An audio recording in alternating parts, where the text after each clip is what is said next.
അസ്സലാമു വലൈക്കും സലാം. ഈദ് മുബാറക്. ഈദ് മുബാറക്. ആദ്യമായിട്ട് ചെറിയ പെരുന്നാൾ ആശംസകൾ നേരുന്നു. തിരിച്ചും ചെറിയ പെരുന്നാൾ ആശംസകൾ.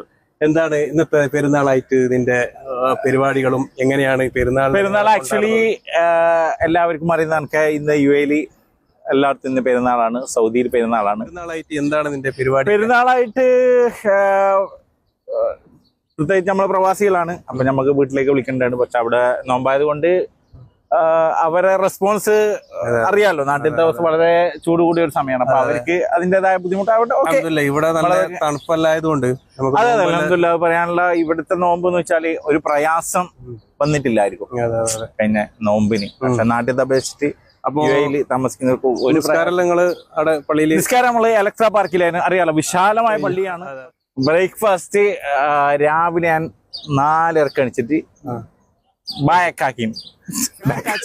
അപ്പൊ കാസർഗോഡ് അവർക്ക് അറിയും ബാക്കാച്ചി എന്ന് പറഞ്ഞാല് പഴംപൊരി. ഇന്നലെ രാത്രി നല്ല വീഡിയോ കണ്ടിരുന്നു, മട്ടൻ കറിയും. ഇന്നലെ നമ്മള് ഈദ് എന്ന് പറഞ്ഞാൽ എന്തറിയോ, ഒരു പ്രത്യേകിച്ച് ഭക്ഷണത്തിൽ വിശാലത വേണമെന്നാണ് ഈദിൽ. ആ ദിവസം എല്ലാരും അറിയാലോ, അന്ന് നോമ്പ് നോക്കൽ പോലും ഹറാമാണ്. ഇസ്ലാം ഉദ്ഘോഷിക്കുന്ന വെച്ചാല് അന്ന് ഒരാളും പട്ടിണി കിടക്കുന്ന ഒരു ഇതുണ്ടാക്കുക. അതുകൊണ്ടാണ് ഈ ഫിത്ർ സക്കാത്ത് നിർബന്ധമാക്കിയത്. അത് അന്ന് തന്നെ കൊടുത്തു വിടണമെന്ന് നിർബന്ധമാക്കി. എന്തുകൊണ്ടാണ് ഫിത്ർ സക്കാത്ത് എന്നത്? ഒരിക്കലും അത് എന്താക്കി അന്ന് ഒരാളും ഭക്ഷണം കഴിക്കാതെ ഇരുന്നൂടാ. അതാണ്. അപ്പൊ നമ്മൾ ഭക്ഷണം വിശാലമായി കഴിക്കണം. അപ്പൊ ഞാനൊന്ന് നിങ്ങളൊന്ന് നമ്മളെ റൂമിലേക്ക് ഒന്ന് ക്ഷണിക്കട്ടെ. ഓക്കെ, ഉച്ചക്ക് മറ്റൊരു ക്ഷണമുണ്ട്.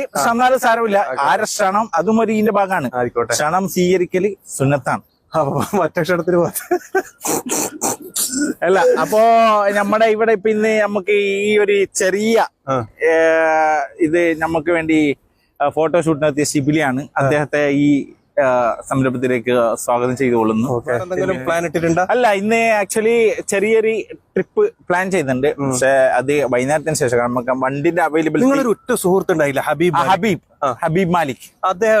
അദ്ദേഹം വളരെ ക്ഷീണിതനാണ്. അദ്ദേഹം ഇപ്പൊ വർക്കിലാണ്. അദ്ദേഹത്തിന് അറിയാലോ, ജോലിയുടെ കാര്യങ്ങളൊക്കെ. അദ്ദേഹത്തിന്റെ പല വോയിസ് നമുക്ക് വരാറുണ്ട്, തലവേദന. അപ്പൊ ആ ഒരു പ്രശ്നത്തിലാണെന്ന് തോന്നുന്നു. എന്തായാലും അദ്ദേഹം അളിയന്റെ അടുത്ത് പോകുന്ന പറഞ്ഞത്. ഭക്ഷണം കഴിക്കാൻ അദ്ദേഹത്തെ ഞാൻ ക്ഷണിച്ചായിരുന്നു. പക്ഷെ അദ്ദേഹം അളിയന്റെ അടുത്ത് പോകുന്നു. കാരണം അവിടുന്ന് മട്ടൻ അദ്ദേഹത്തിന്റെ ഫേവറേറ്റ് ആണ്.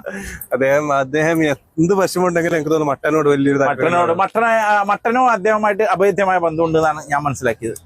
പിന്നെ നാട്ടിൽ പോത്ത് ബിസിനസിന്റെ ഒരു ഇതുണ്ടല്ലോ. ഓക്കെ, എനിവേ, അപ്പൊ ഇൻഷാ അല്ലാഹ് again thank you very much for your short interview. This is really appreciated. Okay, Eid Mubarak. Eid Mubarak. Kullu aam wa antum bi khair. Thank you. Bye.